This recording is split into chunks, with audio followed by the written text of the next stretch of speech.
NYC Chinese Consulate involved in Philadelphia's CCP flag-raising ceremony. Documents. The Chinese consulate in New York played a role in raising the Chinese regime's flag over Philadelphia City Hall, according to government records recently obtained by the Epoch Times. The ceremony, which took place on September 30, 2025, was organized by the Pennsylvania United Chinese Coalition as part of a Philadelphia program that celebrates local residents' heritage and cultural diversity through official flag-raising events.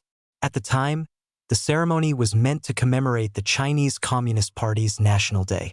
The ceremony drew protests and criticism from human rights activists and legislators, who argued that it was inappropriate to hold a ceremony celebrating the CCP, given its record of human rights violations and religious persecution, particularly in Philadelphia, the birthplace of American independence.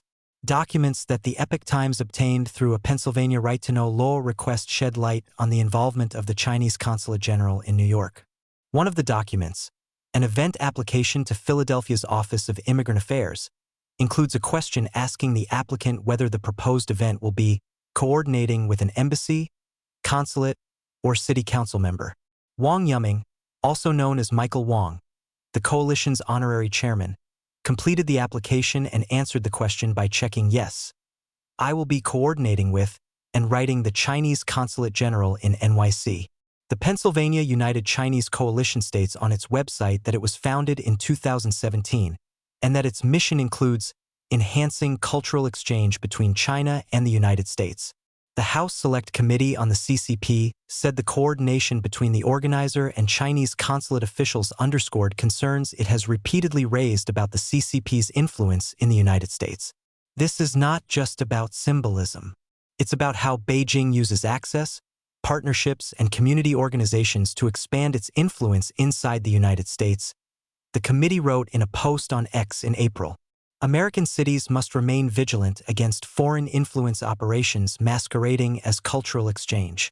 A February report from the Jamestown Foundation found more than 2,000 organizations linked to the Chinese United Front system across Canada, the United States, the United Kingdom, and Germany. These networks can assist the regime with intelligence gathering, shaping other countries' political environments, and technology transfer to China, researchers and analysts have said. Concerns, criticism. Before the ceremony, Representative John Molinar, chairman of the House Select Committee on the CCP, wrote a letter to Philadelphia Mayor Sherelle Parker urging her to cancel the event, saying that the city government should not allow itself to be exploited as a tool for CCP propaganda.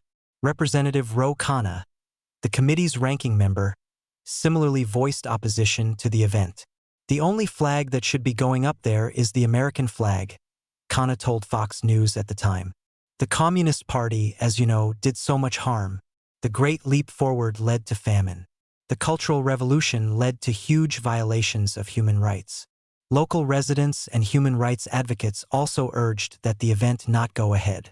In an email dated September 25, 2025, to city legislators and the Office of Immigrant Affairs, which the Epoch Times obtained, a Philadelphia-based Chinese dissident cited China's treatment of Uyghurs, the suppression of pro-democracy movements in Hong Kong, and systematic discrimination against ethnic and religious minorities in China. Having fled China following the 1989 Tiananmen Square massacre, the dissident said the CCP flag was not a cultural emblem, but rather a painful and personal symbol of trauma, fear, and systemic oppression. The Pennsylvania United Chinese Coalition has every right to free speech, but the city should not lend symbolic legitimacy to a regime that violates human rights, destroys lives, and rejects the very principle of equality, the email said. Various officers for the city circulated the letter from Molinar and the dissident's objection email, the documents show. Following the flag raising, various state and congressional lawmakers expressed alarm, with one of them describing it as shameful. In his letter, Molinar also expressed skepticism about the Pennsylvania United Chinese Coalition's self-described role as a community organization representing the interests of local diaspora groups, noting its frequent engagement with the Chinese consulate in New York City and its hosting of meetings with United Front groups. Victoria Coates, vice president of the Heritage Foundation's Catherine and Shelby Cullum Davis Institute for National Security and Foreign Policy, has also raised concerns about the coalition. In a commentary published in October 2025, Coates described the coalition as part of a network of organizations seeking to boost the CCP's reputation and reach within the U.S. under the guise of cultural exchange. The Chinese consulate is known to have organized demonstrations supporting Chinese leader Xi Jinping's U.S. visits, as well as counter-protests against former Taiwanese President Tsai Ing-wen's trip to the United States.